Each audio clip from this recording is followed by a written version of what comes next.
Gen Z आन्दोलनमा धेरै बिजनेसहरू जले।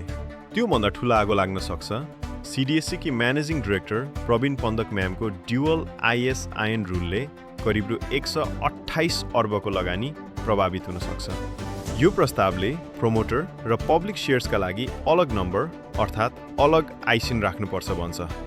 यदि लागू भयो भने प्रोमोटर सेयर्स ट्रेडिङ अड्किन सक्छन्। आइपिओ इन्भेस्टर्स र अर्डिनेरी सेयर होल्डर्स पनि प्रभावित हुनेछन्। इन्डस्ट्रीका अनुमान अनुसार 87 करोडभन्दा बढी सेयर्स करिब रु 128 अर्बको प्रोमोटर क्यापिटल प्रभावित हुन सक्छ। मोस्टली इफेक्ट हुने सेक्टरहरू hydro power, manufacturing, cement, media, energy.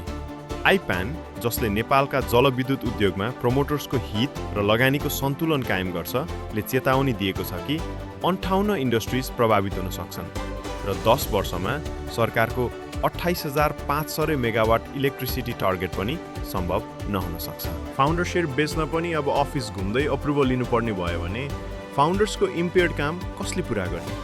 अहिलेको नयाँ नेपालमा रुल्स यस्तो बनोस् जसले व्यापारी, लगानीकर्ता र युवा सबैलाई काम गर्न सहयोग गरोस्। तर सिडिएससीको यो प्रपोजलले क्यापिटल फ्लो रोक्दा अपर्च्युनिटिज स्टक हुन्छ, पेपरवर्क मात्र बढ्छ।